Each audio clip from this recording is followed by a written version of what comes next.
Saya cerita sedikit tentang ibadatu hadil ummah. Nanti saya bacakan teksnya. Di antara kebaikan umat ini adalah jalan-jalan itu termasuk ibadah. Makanya sering ada ayat fasiru fil ardi. Jadi supaya sering jalan-jalan. Jadi ini sudah jalan-jalan masih nyari apa? Nafkah. Kadang-kadang ya dapat macam-macam. Yang soleh ya dapat ibadah, yang enggak soleh ya dapat macam-macam lah. Tapi saya cerita yang soleh lah, yang enggak soleh itu enggak boleh dibicarakan itu ya. Rahasia. Saya ini lama di Jogja, ya tahulah kelakuannya orang-orang yang baik maupun yang setengah baik sampai. Ya semoga yang baik dilipat gandakan pahalanya, yang enggak baik diampuni. Tapi saya cerita sedikit. Di fikih kita, di kajian-kajian fikih kita memang ada istilah ini harus didengar karena ini ngaji dan sama status kita sama. Al-wasiyah ila ta'ah ya ta'ah, terus al-wasilah ilal maksiyah ya maksiyah. Jadi kalau kita jadi perangkat taat ya ibadah, kalau jadi perangkat maksiat juga maksiat. Sehingga di ilmu medis maupun di jasa online atau ojek atau apa, misalnya pertanyaannya kita pekerja paket profesional, boleh ndak ngantarkan paket narkoba? Ya jawabannya tentu ndak boleh, karena bukan masalah pekerjaannya, tapi yang diantar adalah sesuatu yang haram. Begitu juga boleh enggak ketika ada lelaki hidung belang tanya tempat mesum, kalau kamu nunjukkan berarti kan ikut berkontribusi. Ya kamu bisa meneruskan gimana hukumnya mengantar gitu, misalnya. Nah, kiai juga sama sebetulnya. Kiai juga bisa dimanfaatkan orang yang macam-macam untuk kekuatan yang macam-macam. Jadi hukum ini sama, kamu tidak usah tersinggung misalnya.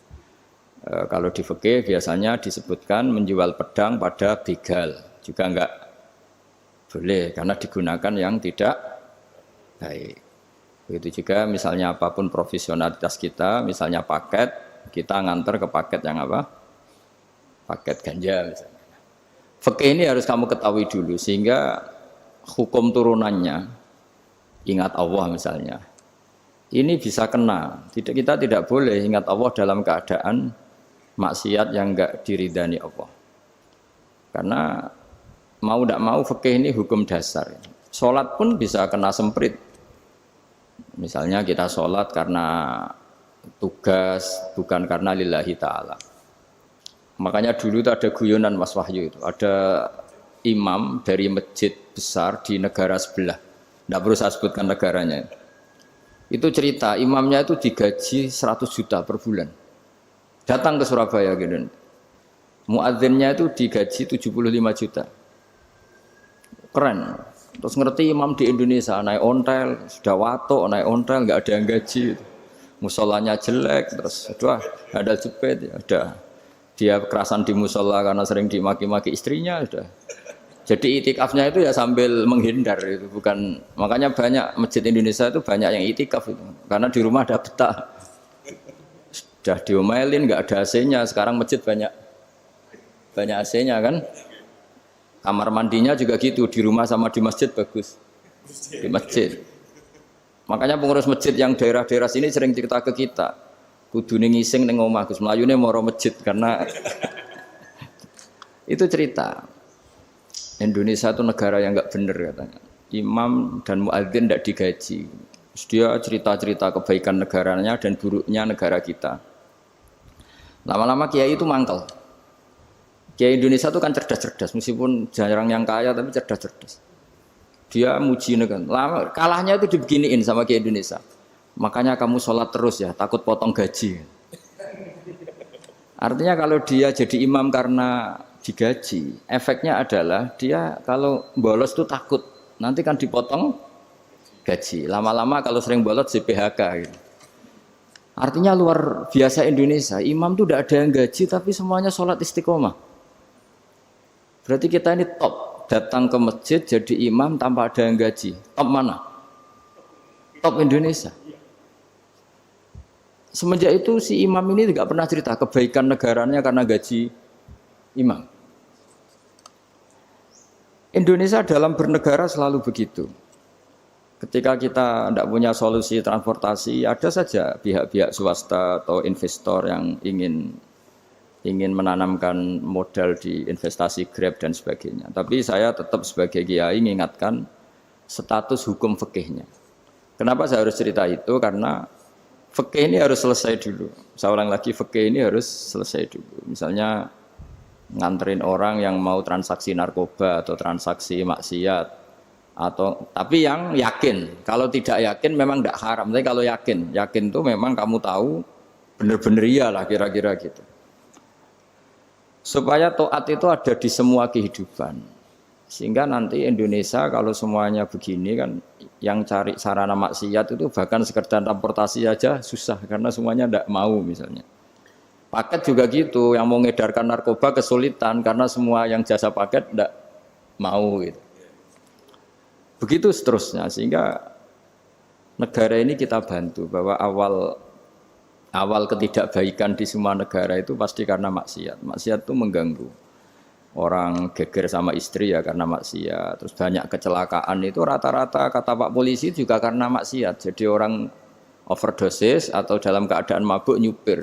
Terbesar kecelakaan itu jarang karena ngantuk. Terbesar masih karena pengaruh apa? Narkoba. Pembunuhan juga sama. Orang Indonesia itu mudah sekali memaafkan temannya, tetangganya. Tapi kalau sudah efek dari narkoba, bunuh itu jadi mudah itu. Jadi, nah, Anda juga harus fair, jangan. Tapi yang penting saya profesional nganter, gitu. Nggak mau tahu dia latar. Meskipun kita tidak boleh neliti orang, ya nggak boleh tajasus, nggak boleh neliti ini. Tapi yang jelas kamu tahu, saya ulang, yang jelas kamu tahu, ya harus dihindari karena memang di semua profesi pekerjaan itu utamanya kata Rasulullah SAW itu memperhatikan halal haramnya. Tapi ya saya ulang lagi tidak boleh sok suci, tidak boleh tajassus, tidak boleh neliti orang lain. Tapi kalau yang jelas-jelas untuk maksiat maka harus kita hindari. Termasuk masjid sekalipun. Dulu zaman Nabi itu ada masjid namanya Masjid Dirar. Untuk memecah konsentrasi sahabat. Sahabat itu begitu mencintai Nabi, mencintai Rasulullah. Ada orang kafir pinter, orang munafik pinter. Ini Muhammad harus ditandingi. Cara nandingi Muhammad jangan pakai dangdutan, jangan pakai bar, tapi pakai masjid. Karena ini suasananya kesannya bagus. Dibikin masjid tandingan supaya orang tidak ke Muhammad semua, tapi ke masjid ini. Ini pikirannya orang munafik. Artinya jangan kira terus masjid bebas hukum, ya enggak juga. Masjid juga bisa kena semprit karena ini mendirikannya untuk bikin apa? Tandingan, untuk bikin masjid diror, kalau istilahnya Quran masjid diror. Semua sarana kebaikan juga gitu. Yayasan yatim piatu juga kena hukum, pondok juga kena hukum, semuanya kena hukum. Ada orang ingin jadi kiai padahal tidak pernah ngaji, terus bikin pondok. Akhirnya dia dipanggil Pak Yai, anaknya dipanggil Gus, padahal najis saja tidak tahu. Itu kan kasihan umat, akhirnya ada penyelewengan. Jadi semuanya kena hukum. Jadi Anda jangan tersinggung ketika saya cerita fikih untuk para teman-teman yang di Grab, karena memang semuanya kena hukum, bukan? Mesra dengan istri juga kena hukum. Orang terlalu mesra dengan istrinya pasti ibunya terlantar, karena menuruti bojo ya nuruti ibuke gitu. Kalau nuruti ibu istrinya yang terlantar. Yang loyal sama teman ya istrinya terlantar. Yang takut istri temannya terlantar. Jadi itu semuanya kena hukum tanpa terkecuali.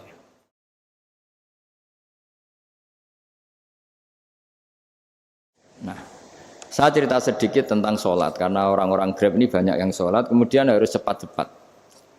Dulu ketika sahabat punya imam yang lama sekali kalau sholat, sehingga si sahabat yang satu yang petani ini mufarokoh itu memisahkan diri, kemudian imamnya diselip. Itu boleh memang dalam fikih. Kamu niat mufarokoh dulu. Mufarokoh itu niat bahwa kamu memutus hubungan dengan imam, kemudian meneruskan sholat sendiri. Singkat cerita dua orang ini berdebat, Mu'ad sama Ar-Ra'i yang penggembala ini. Kamu munafik, sholat kok meninggalkan imam. Terus yang satu bilang kamu keterlaluan, sholatnya lama sekali. Singkat cerita dua orang ini lapor ke Rasulullah SAW. Uniknya Nabi itu membenarkan yang petani tadi. Kamu Mu'ad jadi masalah. Agama ini tidak boleh jadi problem. Kalau kamu ngimami orang jangan lama-lama. Di situ ada ibu-ibu yang ditunggui anaknya yang sedang menyusu. Banyak petani yang nunggu macam-macam. Kayak pegawai POM ya ditunggu shift temannya, pegawai Indomaret juga gitu, apalagi Grab mungkin ditunggu penumpangnya macam-macam. Sehingga kebaikannya teman-teman yang kerja serabutan begini juga bergantung kebaikan imam tadi. Kalau sholat itu tidak boleh lama-lama. Apalagi wiridan, sholatnya aja nggak boleh lama-lama, apalagi wiridannya. Nah, kadang-kadang orang ngira kebaikan itu nggak ada sempritnya, ada juga. Sholat itu ya disemprit sama Nabi. Kalau terlalu lama juga disalahkan karena nanti agama ini menjadi apa? Problem, menjadi problematika. Nah, termasuk kebaikan kita ketika membolehkan ya atau mentoleransi atau mendukung pekerjaan mulai Grab dan lain-lain adalah agama ini rahmatan lil alamin. Dulu ada seorang sahabat tanya, ya Rasulullah, boleh enggak kita ngegeng di perapatan gitu? Kata Nabi, ya jangan kalau bisa. Tapi kita harus natahaddasannya itu tempat kita jagungan di perapatan, di tempat-tempat umum lah, kira di halte, Terus kata Nabi, nggak apa-apa, tapi fa'atut thoriq haqqaha. Kamu harus memberikan hak jalan itu. Apa hak jalan itu? Satu, kamu amar ma'ruf, kalau bisa ya nahi mungkar. Kemudian bikin suasana orang lainnya menjadi aman. Nah ini yang catatan. Kalau hitung saja, yang ikut Grab itu berapa ribu? Nah, ini tuh energi besar kalau di atas 100, berapa? 100 ribu. Hitung ya teman-teman di Grab, 100 ribu. 100 ribu ini kalau soleh semua, atau setengah soleh lah, kalau soleh banget keberatan ya soleh, setengah soleh. Itu ada, ini sudah saya pikir, ada kebaikan yang menyebar di seluruh Nusantara yang berjumlah 100 ribu. Ini luar biasa. Ada kecelakaan dia menolong pertama, ada pemerkosaan menolong pertama. Mungkin ada pencurian, ada apa. Maka kata Nabi, kamu kalau harus di jalan, itu kamu berkontribusi amar ma'ruf nahi mungkar. Saya sering ke Jogja, karena saya mulai 98 di Jogja. Ya sering di terminal malam-malam. Saya ketika kecil itu sering diceritain, orang nggak berani ke terminal ini, banyak preman, nggak boleh ke terminal ini karena banyak preman. Ya mulai dari Sumatera, Jawa, hampir seluruh Indonesia. Kalau jam sekian sampai sekian sudah nggak berani karena banyak apa? Preman.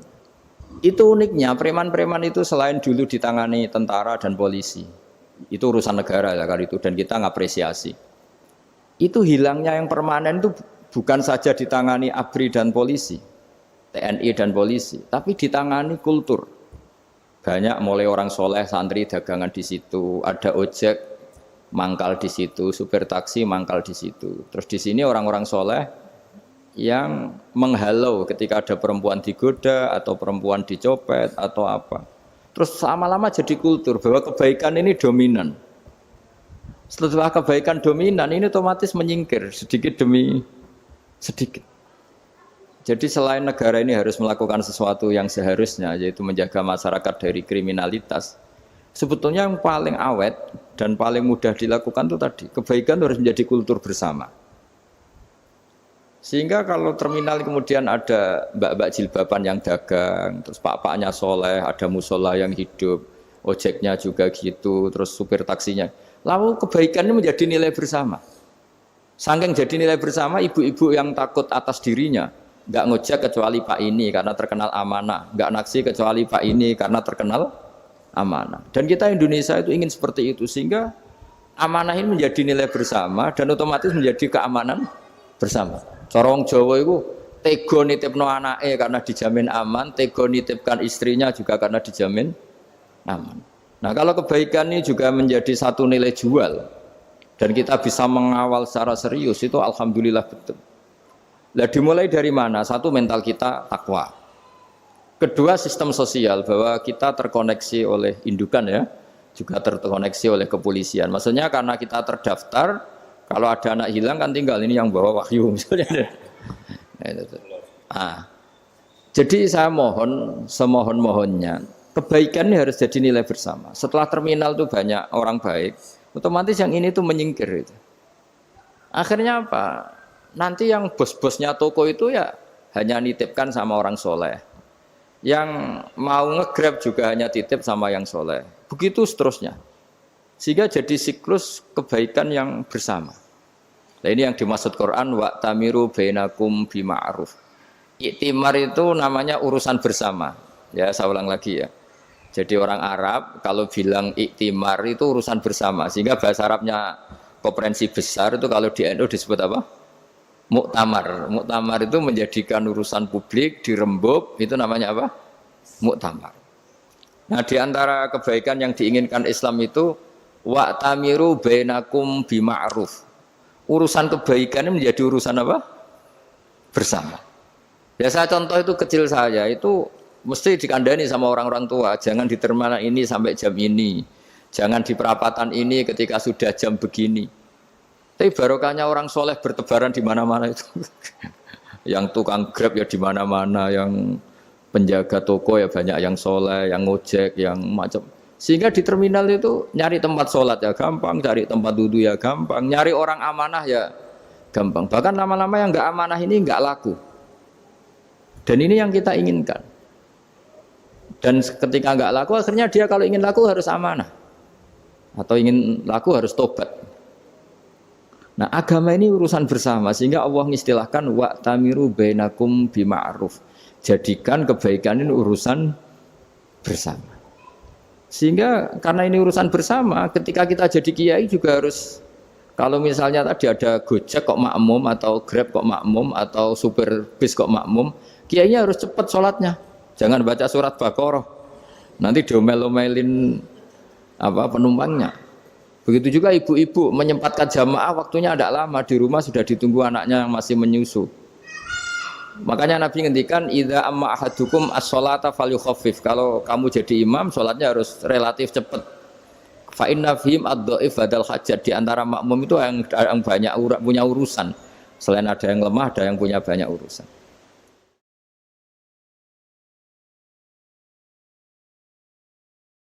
Nah, terus ketiga, masalah kekayaan hati. Kekayaan hati ini penting sekali karena rata-rata teman di Grab itu kan miskin lah. Tapi jangan miskin sampai miskin hati gitu.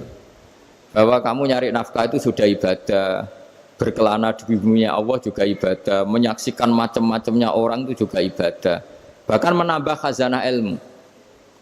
Di antara warisan ilmu yang kita dapatkan dari Rasulullah SAW, misalnya kamu jalan-jalan, punya kaki dua, punya tangan dua. Gara-gara jalan-jalan sering ngerti orang yang buntung. Alhamdulillah meskipun saya hanya Grab, masih punya kaki utuh. Terus ketemu orang buta ya gitu. Alhamdulillah ladzi afani mimma btalaka bih. Alhamdulillah saya terselamatkan dari seperti itu. Sehingga melihat orang maksiat juga gitu. Saya meskipun gini terselamatkan dari jari tempat maksiat, sehingga hidup itu tidak nelongso gitu. Ada nilai lebih yang kita punyai. Jadi di antara kebaikan Islam adalah orang disuruh ingat sisi nikmat. Nah, kalau nikmat itu sudah ada semua, kata Imam Ghazali, nikmat hidup. Kata Imam Ghazali, jika nggak ada kenikmatan yang Anda punyai, kamu datang ke kuburan. Disuruh datang ke kuburan. Dan kamu bilang begini, kenikmatan kembali ke dunia adalah kenikmatan yang diinginkan mulai yang mati zaman Nabi Adam sampai kiamat. Jadi kalau Fir'aun yang pernah jadi raja, Namrud, semuanya, bahkan orang-orang soleh sekalipun, kalau kamu tanya keinginan terbaiknya apa? Ingin kembali hidup untuk membenahi kesalahannya zaman hidup. Artinya apa? Kehidupan yang kita miliki sekarang adalah kenikmatan yang dirindukan mulai yang mati zaman Nabi Adam sampai kiamat. Maknanya apa? Kita punya kenikmatan yang luar biasa karena kenikmatan yang dirindukan oleh orang yang sudah mati mulai dulu sampai sekarang. Apapun masalah hidup Anda ini punya kenikmatan yang enggak tertandingi, yaitu namanya hidup. Barokahnya hidup itu kita bisa tobat. Setidaknya ingin tobat. Kalau nggak bisa tobat, ingin tobat. Makanya di Indonesia itu banyak nyuwun sewu, banyak maling. Yang anaknya itu soleh, karena kalau ngandani anaknya tetap gini, wes le bapak tok sing lakoni kowe ojo. Bapak tok yang alami ini kamu jangan. Banyak di Indonesia orang nggak bisa baca Quran, anaknya hafid. Karena setiap bodoh itu tidak diwariskan. Wes le bapak tok sing bodoh, kowe ojo bodoh.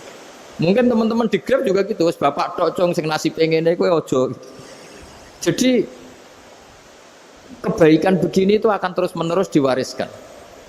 Sehingga banyak orang tidak tamat SD anaknya dosen, nggak tamat SMP anaknya dekan. Karena setiap dari kita itu cita-cita kebaikannya menurun ke anak cucunya, keburukannya berhenti di dia. Cara wong Jawa itu bapak tok sing nglakoni. Nah, di sini saya jelaskan tentang kekayaan rohani. Jadi saya mohon ketika Anda jalan-jalan ngantar penumpang itu harus sering muji Allah Subhanahu wa taala. Ya, saya bacakan ayatnya at-taibunal abidunal hamidun. Orang baik itu yang tobat, yang ahli ibadah. Di antara definisinya itu as-saihun, yang sering jalan-jalan. Siaka itu jalan-jalan. Jadi orang paling bejo sak donya itu sampai harus jalan-jalan ibadah dapat uang. Tapi syaratnya ibadah. Sekali tidak ibadah dapatnya masalah kan? Sering gojekkan orang cantik terus ingat istrinya tidak cantik. Sering gojekkan orang yang sopan, yang santun terus ingat andekan ini istri saya di rumah rewel gitu. Jadi kalau kamu tidak taat itu adanya penyesalan. Di lampu merah ada orang naik Ferrari, naik Alphard, sementara kamu di rumah hanya mobil butut, kadang malah tidak punya mobil. Jadi kekayaan rohani itu dimulai dari mana? Dimulai dari taat. Cara berpikir itu taat, bukan maksiat. Sekali Anda cara berpikir maksiat, maka adanya hanya penyesalan. Semakin pengalaman di luar, semakin penyesalan. Karena di luar sana banyak orang yang dapat nikmat yang lebih dari Anda. Tapi sekali Anda taat, kamu akan mensyukuri apa yang Anda miliki dan tidak pernah ingin sama yang dimiliki orang lain. Sehingga orang-orang yang sering pergi itu sama Allah dipuji. Jadi tidak ada nabi kecuali di antara ibadahnya itu jalan-jalan. Fasiru fil ardi. Sehingga semua nabi itu mesti pernah melakukan perjalanan internasional. Rasulullah Muhammad SAW pernah jalan-jalan sampai ke Syam, padahal beliau orang Mekah. Nabi Ibrahim yang orang Syam pernah perjalanan sampai ke Mekah. Karena di antara kearifan itu ya dimulai dari apa? Jalan-jalan tadi. Kamu ngerti orang yang macam-macam. Makanya di antara kebaikan umatku kata Nabi itu siyaha fil ard, sering berkelana. Tapi tentu untuk mengambil pelajaran. At-taibunal abidunal hamidunas saihun. Nah, agama mensupport itu. Sehingga kata Nabi, jika ada orang kok sholat qobliyah, ba'diyah semuanya di masjid, sama Nabi ditegur, la taj'alu buyutakum kuburan. Rumah kamu jangan jadikan kuburan, harus dapat jatah apa? Sholat. Kata ulama, kalau ada orang sering sholat di satu titik, itu ditegur. Kamu harus ganti titik yang lain supaya saksi bahwa kamu di bumi sholat itu banyak. Jadi kita ya punya nilai positif juga tentang apa? Karena kita sering siyaha, kalau bahasa Arabnya itu sering keluyuran, saksi kita kebaikan juga banyak. Tapi pesan saya paling pokok tadi ya, jadikan komunitas kebaikan itu punya nilai jual. Syukur-syukur fid dunya hasanah wa fil akhirati hasanah. Ya kita bersyukurlah di Indonesia itu. Saya masih ingat kecil saya itu ya sekitar saya umur 15-14 tahun. Setiap mau pergi itu pesannya orang-orang yang sering pergi itu jangan masuk terminal jam ini di perapatan ini, karena yang namanya preman itu dulu dominan. Sekarang sampai jam 2 ada orang pakai jilbab, kadang ya orang pakai peci, yang nggak pakai peci pun ke musola terus. Yes, pokoknya kebaikan itu jadi komunitas dan jadi nilai jual. Bahkan tadi misalnya ibu-ibu yang pergi malam itu kan mesti ada orang-orang yang jadi langganannya karena terkenal apa? Amanah. Yang dititipi anak juga milih orang yang terkenal apa? Amanah. Nah, nilai amanah ini harus kita jaga terus supaya kamu ya bisa bekerja, orang lain juga nyaman karena amanah tadi. Allah juga senang karena amanah itu perintahnya Allah Subhanahu wa ta'ala. Dan Indonesia harus menuju ke sana. Pemimpin juga harus gitu. Pemimpin bawaannya amanah, bawaannya apa? Yang memilih dia juga senang karena nggak malu lah. Tapi kalau kita milih ternyata kita pilih tahu-tahu ditangkap KPK kan ya malu gitu. Dulu kita kampanye mati-matian ternyata dia ditangkap KPK. Tapi kalau dia amanah kan ya senang. Sama kalau tukang Grab ketangkep satu karena penodaan atau karena pengkhianatan, yang malu juga semua karena kadang-kadang nanti digeneralisir seakan-akan semuanya seperti itu. Tapi dengan reputasi panjang nggak pernah terjadi apa-apa dalam Grab kan otomatis lainnya juga terangkat. Nah, ini yang dimaksud wa'tamiru bainakum bima'ruf. Jadikan kebaikan itu urusan bersama. Makanya andaikan negara itu sudah mengoptimalkan polisi, TNI untuk meringkus preman, oke itu baik. Tapi ya lebih awet lagi kalau itu ditopang masyarakat. Karena yang nggak amanah terkucilkan, terus akhirnya Grabnya nggak laku, akhirnya dia dipecat, akhirnya kan yang maksiat hilang, yang kriminal hilang, yang ada hanya Grab yang baik. Begitu juga di dunia apapun. Itu yang dimaksud wa'tamiru bainakum bima'ruf. Jadikan kebaikan ini urusan bersama. Nah karena kita baik, otomatis jadi teladan yang baik bagi anak kita, istri kita, tetangga kita. Dan karena kita baik, maka terhormat. Sehingga orang melihat Grab itu simpatik, respect, karena reputasinya baik. Nah karena orang respect tidak dicibir. Barokahnya tidak dicibir, tidak mangkel. Barokahnya tidak mangkel, tidak saling ejek, bahkan tidak saling bunuh. Coba kalau kita jelek, dicibir orang, kita dalam keadaan mabuk, tidak terkontrol, bunuh. Jadi efek dari maksiat itu begitu buruknya. Sehingga penelitian itu mengatakan kebanyakan kecelakaan ya pemicu utamanya rata-rata ya nyupir dalam keadaan mabuk. Beberapa nyuwun sewu kasus-kasus kriminal rata-rata ya dipicu oleh hal-hal seperti itu. Makanya meskipun di luar saya tolong hindari narkoba, hindari hal-hal yang maksiat supaya pekerjaan Anda ini barokah.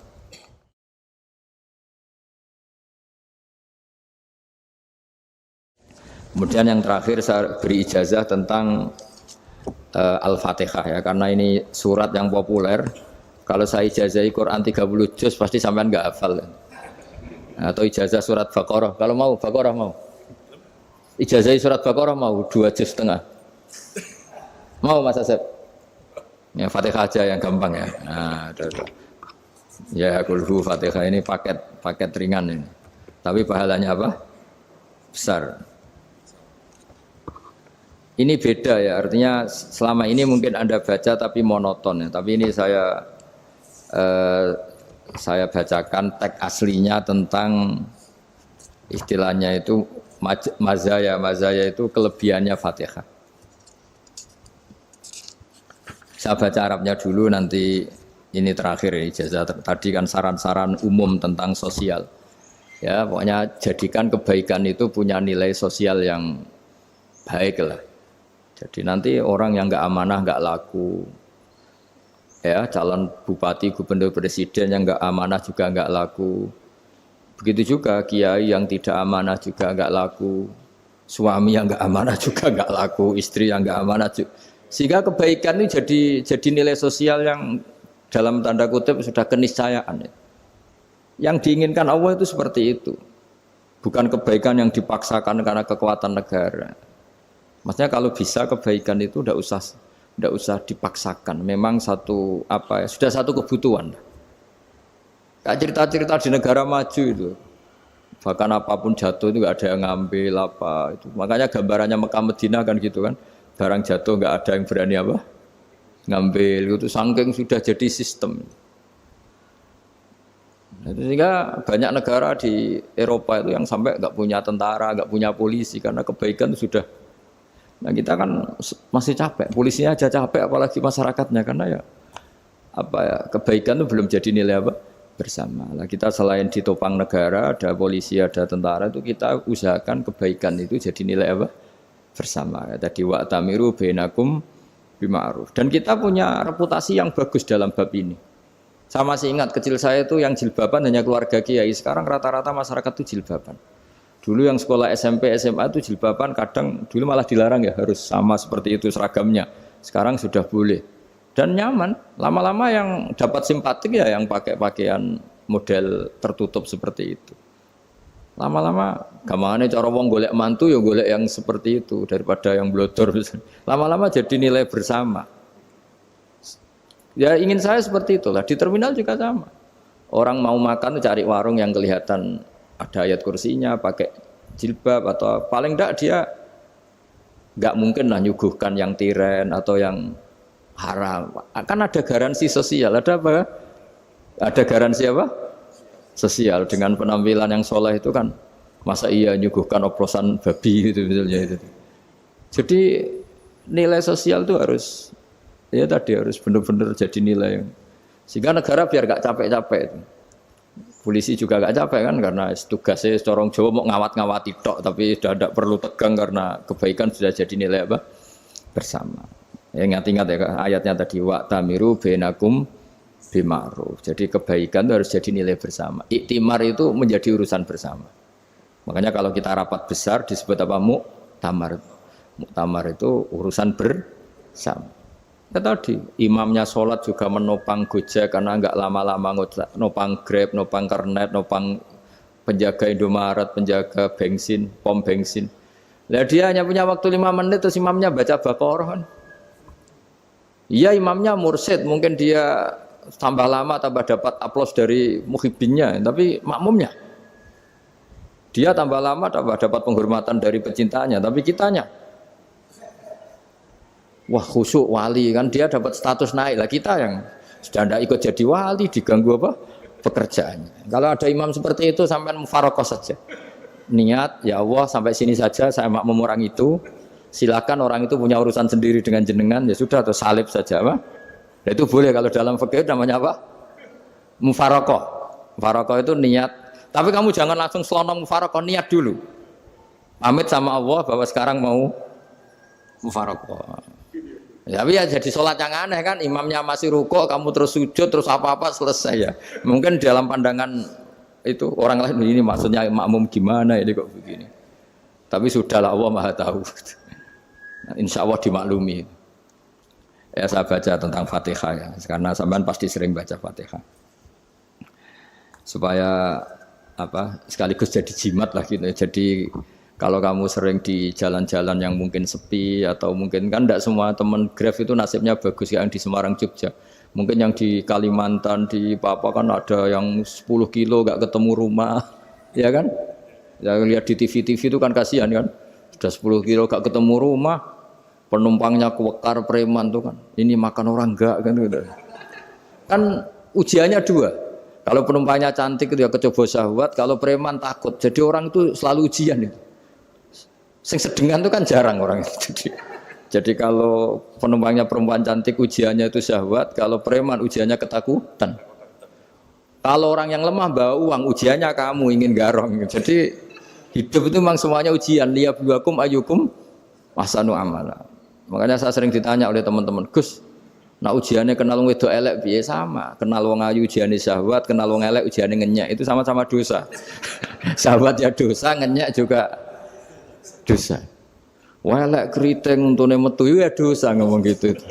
Kadang-kadang orang berpikir enak kancanan wong elek gak dosa. Kata siapa kancanan wong elek itu ya dosa karena bawaannya ngenyek. Ngenyek itu menyepelekan itu. Makanya saya itu ya nggak mau berteman sampean. Nanti kan bawaannya ngenyek atau seneng ya enggak tahu saya. Ya sudah ada takdir saja kalau ketemu ya tak ulang ngaji gitu. Tapi ini ngaji terakhir, setelah ini ngaji biasa aja enggak usah resmi gini. Ngaji kok resmi aneh. Pokoknya nanti suatu saat kalau pandemi sudah berlalu saya akan ngaji Rebone, lalu ini ngaji. Ini ngaji yang kurang bagus karena ngatur kiai kurang berkah ini. Nanti tapi ya lumayan lah masih mau ngaji. Ngaji kok tanggal ini jam ini.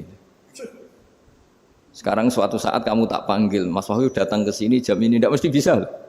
Mungkin pas ada acara apa, maaf ke sini pas ngecek pas apa. Gitu. Jadi ya sudah tapi tak maafkan enggak apa-apa. Takdir ya. Tak bacakan supaya sampean tahu keramatnya bismillah. Nah, sebelum saya bacakan bismillah Fatihah tak beritahu tentang ilmu tafsirnya karena ini penting sekali.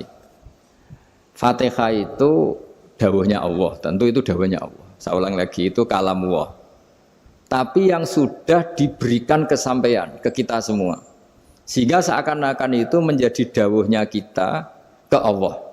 Jangan salah loh ya. Fatihah itu dawuh Allah tapi sudah diberikan ke kita. Sehingga posisi kita itu yang punya itu. Nah kenapa ini perlu dijelaskan? Karena nanti ada kalimat iyyaka na'budu wa iyyaka nasta'in. Kalau itu masih kalam Allah, berarti Allah ngomong ke kamu, ngendikan ke kamu, kepadamu aku menyembah. Masa Allah menyembah kamu? Nah, sehingga ilmu tafsir itu menyelesaikan itu dulu ya. Saya ulang lagi ya, sebelum sampean sering baca Fatihah, aku yakin ya sering baca. Tapi barokahnya ndak paham itu ndak pernah janggal. Enggak paham itu ya penting supaya ndak iskal, ndak janggal. Sebetulnya di kalimat itu ada yang janggal. Kalau Fatihah itu kalimatnya Allah atau kalam Allah, bagaimana dengan kata-kata iya kana budu? Masa Allah ngendikan ke kita, kepadamu kami menyembah. Masa Allah menyembah kita? Maka penyelesaiannya secara ilmu tafsir gimana? Semua ulama mengatakan, bukan satu dua, semuanya mengatakan di Fatihah itu semuanya diberi kawalan kalimat. Saya ulang lagi ya, di Fatihah itu semuanya diberi awalan kalimat qulu, katakan wahai hambaku begini. Ya, katakan wahai hambaku begini. Nah, begini ini pelajaran dari Allah yang sudah diberikan ke kita. Terus kita mengatakan bismillahirrahmanirrahim, alhamdulillahirabbil, termasuk kita mengatakan iyyaka na'budu wa iyyaka nasta'in. Jangan bayangkan Allah ngendikan ke kita. Kalau Allah ngendikan kita berarti gini, hei wahyu, ihdinas siratal mustaqim, tunjukkan saya jalan yang benar. Nah nanti kamu terus, ya Allah, Anda aja minta tolong saya minta tolong siapa kan? Jadi panjang kan? Ya, saya ulang lagi ya. Jadi itu di Ulumul Quran diterangkan gimana? Sebelum baca Fatihah, ya. Fatihah itu kalamullah, ngendikane Allah, tapi yang sudah diajarkan ke kita dan sudah milik kita. Sehingga kalimat itu menjadi milik kita. Tapi ya kalamullah, tetap kalamullah, tapi sudah menjadi milik kita. Sudah paham ya? Ya pinter nah. Ya, karena kalau tanpa penjelasan seperti ini, Anda akan iskal. Bagaimana Allah iskal itu janggal? Bagaimana Allah mengatakan iya karena butuh? Kan jadi aneh ya? Ya, jadi tak jelaskan secara ilmiah ya. Jadi kata ulama-ulama tafsir, ayat-ayat Quran seperti ini sebetulnya dimulai dari qulu apa? Meskipun enggak dilafatkan. Itu kan sama dengan qul huwallahu ahad Muhammad, katakan kalau Tuhan itu satu. Ya namanya Quran itu kan kalam Allah, membina nabinya, membina umatnya. Makanya dikatakan atau enggak di sini tersembunyi kata qulu, katakan. Ya. Jadi ya ibarat apa itu? Kamu ngajari anak kamu lah. Le, panggil jenengan bapak kula. Itu maksudnya anak itu, kalimat itu kalimat kamu, tapi kamu ajarkan ke anak kamu. Terus anak kamu bilang, Pak jenengan bapak kulo. Nah, ketika kamu mengatakan jenengan, bukan kamu mengatakan jenengan anakku, berarti anakmu itu bapakmu, kan lucu kan? Anak kamu ajari jenengan bapak kulo, kamu engkau bapak saya. Terus anak kamu mengulang jenengan atau kamu bapak saya. Berarti itu kalimat yang kamu ajarkan, tapi sekarang sudah milik anak kamu. Kalau itu kalimat kamu kan lucu, masa anak kamu bilang bapak. Nah itu seperti itu. Jadi ulama memberi solusi atau jawaban iya karena abudu. Iya itu sebelumnya ada kata-kata qulu, katakan wahai hambaku, hubungan kamu dengan saya adalah katakan iya karena abudu wa iya karena nasta'in. Terus hubungan kamu dengan saya katakan juga dalam doamu ihdinas siratal mustaqim. Jelas ya, jadi itu kalam Allah yang sudah milik kita karena diajarkan Allah untuk kita. Dong ya? Ya dong, gak jelas gak. Tapi bagus gak jelas itu bagus. Kalau kamu jelas gak jadi digrab, jadi gubernur. Min azimi fadliha kasratu asma'iha wa fadail ukhra. Ini cerita dramatisnya surat Al-Fatihah. Qala Abu Hurairah radhiyallahu anhu inna iblisa ranna khina unsitat Al-Fatihah. Jadi iblis itu begitu kesakitan. Ini kitab Abwaabul Farad karangannya Syed Muhammad Alawi, juga kutipan dari beberapa kitab. Yang jelas beliau sendiri juga ngutip dari beberapa riwayat di beberapa hadis. Halaman 123. Ketika Fatihah turun itu iblis kesakitan. Kayak orang sakit gigi lah, tersiksa sisanya karena turunnya surat apa? Al-Fatihah. Artinya kalau Anda baca Fatihah dijiwai, maka Anda melemahkan setan, melemahkan iblis. Wa qala Mujahid, Khina unzilat Fatihatul Kitab ronna fastama indahu asyayatin. Jadi ketika Fatihah itu turun, iblis itu terkapar lah kira-kira. Sampai dijenguk banyak setan. Jadi kamarnya di ICU lah kira-kira gitu kalau sekarang itu. Entah Covid entah enggak tahu. Pokoknya di ICU sampai dijenguk banyak setan. Enggak tahu bawa apa enggak tahu. Pokoknya dijenguk banyak setan. Ono yang nyangoni karena ini apa? Ketuanya apa? Pingsan, sakit. Jadi iblis itu sakit sampai dijenguk anak buahnya setan-setan. Ya, semoga kalian semua tidak kenal setan. Kalau kenal berarti teman, apa? Wa qalu misla dzalik wa qala lahum laisa mimma taquluna syai'un walakin unzilat suratun laisa ajru qailiha illa an harrama alaihi nar jahannam. Saya ini bukan sakit fisik kata iblis. Kamu tidak usah jenguk saya, datangkan dokter terbaik, tidak usah. Saya ini tidak sakit fisik. Saya ini sakit karena ada surat yang diturunkan, yang pahala yang melafatkan surat itu pasti selamat dari neraka. Padahal misi terbesar saya ini supaya manusia masuk neraka. Sekarang punya tamengnya. Wah pusing kan? Ya seperti orang lah goda sampean ternyata sampean setia itu kan pusing. Nah ternyata tidak setia itu yang akhirnya ribet kan itu. Jadi iblis itu cita-cita terbesarnya kan semua orang itu masuk neraka. Nah sekarang turun satu surat yang gara-gara surat itu siapapun yang baca dijamin selamat dari neraka. Jadi walakin unzilat suratun laisa ajru qailiha illa an harramallahu alaihi nar jahannam. Karena jadi dia shock lah kalau orang di Jawa itu bilang shock. Aduh sial nasib saya ini umat nggak bisa saya goda lagi karena punya tamengnya tadi punya. Qad tolakaidukum wa makrukum. Rekayasa kalian sekarang itu tidak ada gunanya semua. Nah, ini alhamdulillah di Indonesia kelihatan kan banyak yang miskin, banyak yang susah. Tapi selagi mereka masih sholat, itu keinginan mencari halal itu masih tinggi. Kayak apa kita di tengah kota, jauh dari anak istri, jauh dari tetangga. Biasanya kalau orang jauh dari anak istri, tetangga kan sakar PDW. Tapi yang soleh masih banyak, sudah jauh dari keluarga tetap lurus. Loh, kalau yang dekat lurus kan wajar, konangan wong akeh kan. Ini sudah jauh masih lurus. Nah ini nggak lepas dari barokahnya surat apa? Surat Fatihah tadi. Jadi karena ada surat yang menjamin pelafalnya atau qailiha terbebas dari api neraka. Wa qalat as-sayatinu lahu is ayyusai'in ta'muruna ya maulana. Faqala lahum idhabu wajtahidu hatta tukhfilu qulubahum hatta la yaqulu hadhihi surah. Lalu kita gimana? Jari para setan gitu. Lalu kita gimana? Terus kata iblis, sudah bikin mereka lupa sehingga tidak baca lagi. Selagi masih baca kita pasti keok. Jadi kalau sampean sudah jarang baca Fatihah itu berarti sudah bagian dari kemenangan apa? Iblis. Jadi kalau sampean sudah jarang baca Fatihah itu berarti bagian dari kekalahan Anda, kemenangan iblis. Masih sering baca? Berapa kali? 5 kali sholat. Terus apa lagi? Kalau ngajarin itu juga selain doa itu juga. Kok 5 kali tok itu? Berarti pas sholat fardu tok itu? Enggak 5 kali itu mendingan itu 17. Kamu itu ngitungnya jangan 5 ini. 5 waktu aja. 5 waktu itu berarti lumayan kan? Berapa? 17 ya? Iya. 17 ya? Ya. 17 tapi kalau makmum tuh sering separuh kan, apalagi makmum tarawih. Ya kan? Makmum tarawih itu bacanya Fatihah ada yang sempurna enggak ya? Ya enggak lah. Baru alhamdulillahirabbil alamin ruko ikut ruko gitu. Makmum kan yang tarawih lah Mas. Kalau tarawih jarang sempurna ya. Fatihahnya itu. Kan imam sudah ruko. Kamu bacanya Fatihah sampai mana tuh?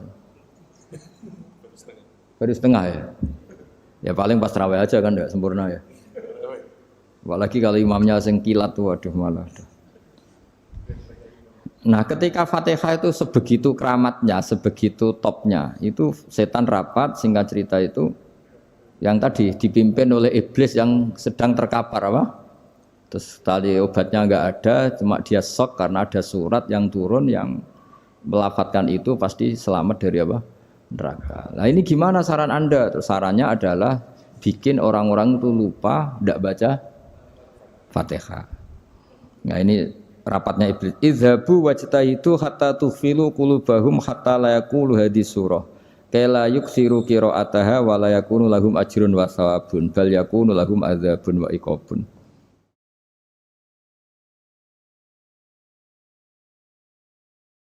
Jadi saya mohon selama ini Anda sudah baca, tapi mungkin hanya rutin saja. Napa rutin saja? Jadi barokahnya ngaji ini kamu punya kekuatan atau punya semangat membaca karena ini surat yang luar biasa. Ibarat gini, kalau sampean tanya, saya juga sering mikir, masa Gus hanya surat kok punya kekuatan seperti itu?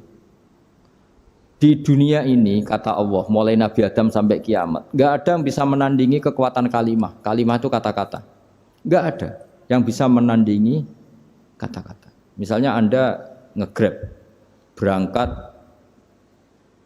istri cuek, berangkat cuek. Itu beda dengan ketika meskipun satu kalimat, wes Pak, muga-muga dilindungi pangeran, mugi-mugi jenengan selamat. Itu menjadi teduh dan semangatnya luar biasa karena kayak mendapat support. Jadi kira-kira kalimat itu hubungannya kita dengan Allah, Fatihah itu seperti itu. Kamu melafadzkan satu kata-kata yang dibenarkan langit bumi, dibenarkan aras, dibenarkan malaikat, dibenarkan semua penghuni di dunia ini. Sehingga itu efeknya luar biasa. Itu seperti gini ya, kamu cerai sama istri, terus nikah lagi katut babon. 10 tahun anak kamu dididik, ibunya benci kamu. Dan memang Anda layak dibenci. Dididik. Dan sampai nggak pernah manggil kamu Pak. Suatu saat, kamu tentu rindu kan, ingin dipanggil bapak oleh anak kamu. Suatu saat anak ini manggil kamu Pak E. Itu senengnya bukan main, hanya sebuah kata-kata. Makanya kadang-kadang orang itu tanya sama kiai, ijazah lafadz ini gunanya apa sih? Itu ijazah-ijazah itu untaian kata-kata, yang kata-kata ini dibenarkan langit dan bumi dan aras dan para malaikat, sehingga efeknya itu luar. Nah ibarat seperti itulah, kamu melafadzkan Fatihah itu melafadzkan kata-kata yang dibenarkan Allah dan Rasul dan semua malaikat, semua penghuni langit. Maka ini efeknya pasti luar. Nah di sini lah orang-orang dulu itu tahu keramatnya itu, sehingga ketika melawan Belanda, melawan Jepang dulu itu kalimat-kalimat itu menjadi mantra yang luar biasa. Doa yang luar biasa. Tapi di era modern karena orang sudah tidak ngerti itu, dianggap itu mantra, jimat, khurafat, bid'ah, waduh ribet meneh. Sebetulnya tidak seperti itu. Memang kata-kata ini kekuatannya luar biasa. Sama kesakitan hati kamu juga karena itu. Ngojek wangilan. Lha Pak di bojo kok kowe gagahe tok kere. Wah, iku seling terus mesti. Padahal kalimat itu kan tidak melukai secara fisik, tapi apa kerjanya sesuk sarasa-rasen. Karena terus dengan pengadilan seperti itu kan, ngapain kerja demi perempuan yang seperti ini? Lagi-lagi kata-kata ini luar. Nah bayangkan kalau kata-kata itu adalah kalimat yang diajarkan Allah lewat Rasulnya, lewat malaikat Jibril. Kayak apa kekuatannya itu? Nah kira-kira Fatihah itu gitu. Kalimat yang baik, kalimatan thayyibah diajarkan oleh Allah dan Rasul. Kayak apa kira-kira kekuatannya? Pasti luar biasa. Wong support yang dikatakan istri kita, anak kita aja luar biasa. Apalagi ini support yang diajarkan Allah dan Rasul. Ya makanya saya mohon kalau baca Fatihah, baca kalimat-kalimat thayyibah ketika sholat itu dijiwai. Ya misalnya Rabbana lakal hamdu mil'us samawati wa mil'ul ardi wa mil'u ma syi'ta min syai'im. Engkau zat yang layak dipuji dan pujian ini memenuhi langit dan bumi. Karena kita tahu nggak ada sejengkal di alam raya ini kecuali di situ ada rahmat Allah. Misalnya kamu bisa lewat sampai rumah saya, kamu mungkin anggap biasa saja.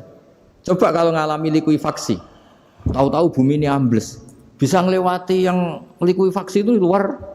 Tanyakan orang pernah ngalami likuifaksi di Sulawesi, itu melihat bumi bisa diinjak gak ambles itu, wah luar. Dan sampean gak ngalami itu sehingga lewat bumi ya biasa aja. Coba kalau ngalami seperti tidur, ya biasa aja. Coba kalau ada gempa, bahwa bumi tenang ini sudah nikmat yang luar biasa. Masa kamu ngakui nikmat nunggu digituin? Ya kan? Nah, makanya baca Fatihah dijiwai lah bahwa ini kalimat yang luar biasa. Nah, saya teruskan ya. Warwa Muslimun fi sahihihi an Ibnu Abbas radhiyallahu anhuma annahu qala bainama Jibril alaihi salam qaidun dan Nabi sami anaqidan min fawqih farafa'a ra'sahu faqala hadza babun minas sama futihal yawma lam yuftah qaddu ilal yaum Fanazala minhu malakun faqala hada malakun nazza ilal ardi walam yanzil qattu illal yauma fasallim waqal absyir binuraini qad uti tahuma lam yu'tahuma nabiyyun qablak Fatihatul kitab wa khawatimu suratil Baqarah. Jadi suatu saat Jibril ini jagongan kira-kira gitu sama Rasulullah. Tahu-tahu langit itu gemuruh. Langit gemuruh kata Jibril terus semuanya ngangkat kepala ke langit. Ini pintu langit baru ini dibuka, yang sebelumnya tidak pernah dibuka seperti ini. Turunlah malaikat, yang malaikat ini pun malaikat spesial, yang enggak malaikat murahan lah kira-kira gitu, yang enggak pernah turun ke bumi kecuali juga saat itu. Dengan penyambutan yang luar biasa, dengan semuanya tidak pernah terjadi. Hanya karena bahwa surat Fatihah. Jadi ini surat yang luar biasa, pengawalannya lewat malaikat yang spesial, enggak pernah turun di bumi kecuali saat itu. Penyambutannya juga enggak pernah seperti itu, baru seperti itu. Jadi semuanya itu spesial. Nah, kenapa ini spesial? Karena di situ ada isi puja-puji kepada Allah Subhanahu wa ta'ala. Ada ikrar kita, alhamdulillah rabbil alamin, ar-rahmanir rahim. Ikrar ini penting. Kalau contoh paling gampang gitulah. Kamu punya istri selama ini cerewet terus. Suatu saat ngomong, "Pak, tak angen-angen ra ono wong lanang koyo sampeyan." Wah, itu langsung tidak ada lelaki sebaik engkau. Itu sama senengnya, masya Allah. Karena ada ikrar dari seorang istri ke kamu. Nah, bayangkan kalau ikrar kita sebagai hamba diakui oleh Allah Subhanahu, maka ikrar ini akan dicatat sebagai kebaikan kita yang kita panen nanti di akhirat. Karena ada ikrar. Kita ikrar bahwa alhamdulillah rabbil alamin. Kita ikrar ar-rahmanir rahim. Kita ikrar maliki yaumiddin. Kita ikrar iyyaka na'budu wa iyyaka nasta'in. Sampean misalnya jadi orang Indonesia, ketemu orang Indonesia yang makmur di Jerman, terus lupa Indonesia. Kamu orang Indonesia? Enggak, saya enggak orang Indonesia. Mangkel gak kira-kira? Mangkel. Karena salah ikrar kan gitu. Ya, jadi saya mohon jangan anggap kalimat itu hal yang biasa, tapi luar biasa. Nggih, ngoten mawon. Assalamualaikum warahmatullahi wabarakatuh.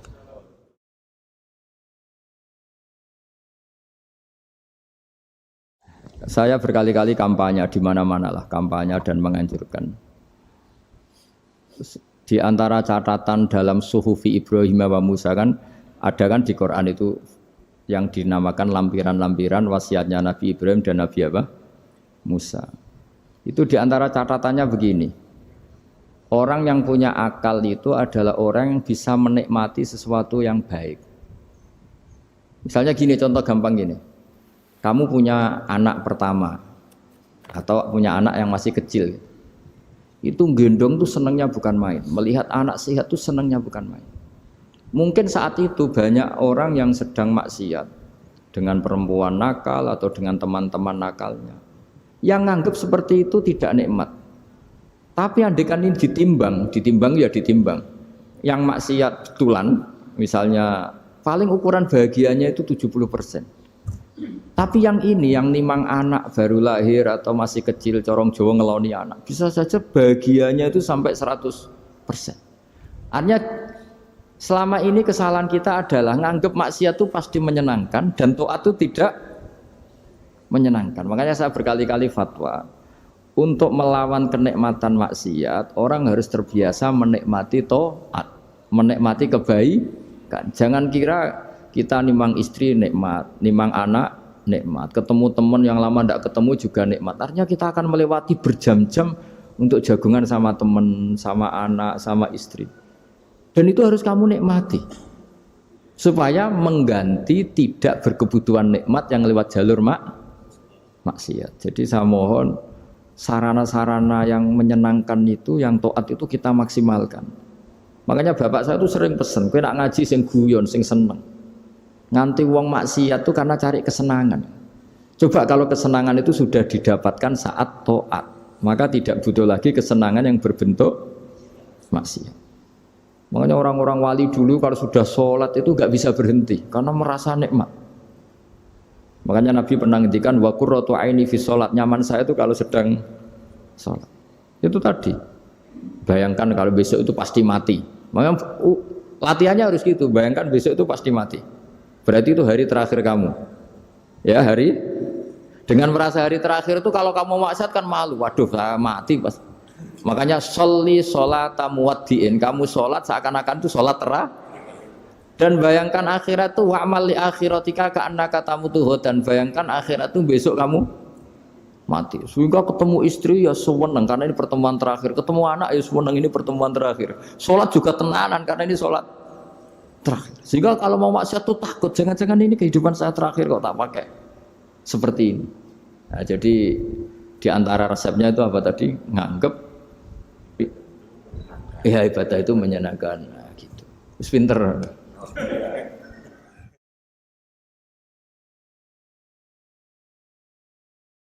Oke, satu pertanyaan lagi, Gus. Ini ada pertanyaan dari teman-teman mitra driver Grab. Saat mengantarkan barang, tiba-tiba azan waktu sholat, ya, Gus. Lalu kita sebagai driver harus sholat dulu atau menyelesaikan orderan dulu, karena itu juga amanah kan orderannya itu. Mungkin nganter barang atau mungkin nganterin penumpang. Mengingat barang tersebut sudah ditunggu pemiliknya dan penumpang tersebut juga sudah ada janji yang lain, pokoknya gitu. Nyuwun pencerahannya, Gus, gitu. Begini ya, ini kan fikih sosial ya. Saya jawab, ini memang harus pakai fikih, nggak pakai rasa. Saya ulang lagi, pakai fikih, nggak pakai rasa. Waktu sholat itu kan banyak ya, diantaranya maghrib dan isya, duhur dan asar, terus subuh sendiri. Ya, ben sampean belajar fikih, orang belajar tasawuf ya. Nah, kalau subuh itu tidak ada toleransinya kalau waktunya sudah tinggal 10 menit karena tidak ada jamak. Ya, tidak ada apa? Jamak. Sehingga misalnya kalau kamu ngojek waktu tinggal 10 menit ya harus sholat. Tapi kalau sekedar dengar azan ya, ini penanyanya kayaknya itu teman kamu, jadi fikihnya kayak kamu, gak jelas. Azan itu kan bukan akhir waktu sholat. Azan itu bukan akhir waktu sholat, tapi awal sholat. Itu tidak harus supir Grab, tidak harus supir Gojek. Meskipun kamu makan ada azan ya teruskan saja, kan tidak akhir waktu sholat. Anda menerima tamu, gendong anak, atau sedang nyupir, atau sedang bercengkrama sama teman. Kalau ada azan ya nggak apa-apa, misalnya diteruskan. Kan bukan akhir waktu sholat. Yang benar-benar harus ditinggalkan itu kalau waktu sholat misalnya tinggal 7 menit. Atau tinggal 8 menit. Waktu yang mau tidak mau kamu harus tasarrufkan, kamu peruntukkan Injury time ya, Gus. Injury time. Nah, gitu aja kok gak tahu ya. Nah, lalu misalnya, kalau pertanyaan tadi mestinya kelasnya itu kelas afdoliyah. Utamanya gimana? Kalau wajibnya belum ada karena kan waktunya masih panjang. Jadi pertanyaannya bukan wajibnya tapi sebaiknya karena ini semuanya belum mendesak kan? Andai kan kamu teruskan nganter barang kan tidak ada jaminan waktunya habis. Padahal kalau kamu memaksa sholat, mungkin citra kamu sebagai supir Grab tidak baik karena dianggap mengabaikan konsumen. Nah, terus kedua menyangkut jarak. Oke, seperti itu. Nah, sekarang kalau pertanyaannya dibalik, makanya yang dibalik ini agak ribet. Waktu sholat tinggal 8 menit. Ada konsumen yang minta diantarkan saat itu dan acaranya ke mall happy-happy, maka fatwa kita sebagai ahli fikih ya tantang saja, saya mau sholat dulu, kalau enggak sabar ya silakan cari yang lain kalau acaranya ke mall. Tapi kalau acaranya kelahiran atau transfusi darah atau mau nganterin darah ke pasien yang sudah koma, maka kita langsung, karena ibadah sosial itu didahulukan mengalahkan ibadah yang haknya Allah, karena Allah itu zat yang tidak butuh ibadah kalian. Tapi kalau pasien ini kalau enggak nang kesampaian darahnya mati misalnya, jadi kamarnya Allah lebih apian lah gitu. Makanya masyhur kalau dalam fikih hak Allah sama hak adami ini dimenangkan hak adami, tapi bukan karena Allah kita kalahkan. Allah tidak butuh itu semua gitu. Jadi dikalahkan tapi bukan karena kalah, justru karena tidak butuh. Ya ibarat gini lah, Allah itu saking baiknya. Baiknya Allah kan pasti di atas orang tua kita. Itu pasti ulang lagi. Baiknya Allah pasti di atas orang tua kita. Orang tua kita saja baik, apalagi Allah. Misalnya orang tua kamu butuh uang 5.000. Adik kamu butuh uang 5.000. Adik kamu yang kecil atau ya. Kira-kira orang tua kamu itu nyuruh dikasihkan beliau apa ke adik kamu? Kira-kira saja. Ke adik kamu. Nah Allah itu saking baiknya. Hal yang terkait Allah, misalnya tadi sholat tepat waktu sama ibadah sosial Itu disuruh ibadah sosial. Karena ini kalau nggak kesampaian transfusi darahnya atau apalah, atau kamu dokter yang harus mengurus operasi, waktunya tinggal 5 menit, kamu harus ngoperasi pasien dulu. Karena Allah bisa menerima sholat kamu. Nah, tak terangkan lagi ini fikih terus. Lalu sholat yang apa? Kalau sholat itu antara maghrib dan isya, dan nanti yang terlambat itu maghrib, kita ngikuti ulama yang mengatakan jika ada darurat, maka maghrib dan isya boleh dijamak meskipun tidak atas nama pergi. Kan jarak kamu kan tidak jarak masafatu qasrin. Artinya apa? Misalnya saya dokter, harus operasi, waktu saya tinggal 8 menit mau maghrib, ternyata harus ada operasi. Kalau saya nggak nangani, mati. Saya harus operasi. Dan nanti waktu saya maghrib habis itu tidak harus dikatakan qadha atau yang mengeluarkan maghrib dari waktunya. Bisa saja menurut ulama dianggap boleh dijamak takhir dengan isya. Karena kondisinya masih waktu jam'in. Begitu juga zuhur dengan asar. Tapi kalau waktunya itu asar, tinggal 8 menit, kemudian harus ada operasi, ya kita operasi, waktu asar kita mundur sampai maghrib, namanya qadha yang dimaafkan Allah. Ya namanya tetap qadha karena asar nggak bisa dijamak dengan maghrib. Jadi ini fikih ya, jadi jawabnya harus jelimet. Jadi saya ulang lagi ya, tadi kan pertanyaannya dengar adzan. Kalau adzan kan waktunya masih panjang, apalagi misalnya maghrib kan waktunya kan taruh saja ada waktu seperempat jam. Ternyata andekan kamu antar hanya butuh waktu 7 menit, kan nggak ngefek sama sekali. Saya nyanda. Nyanda. Ya gitu.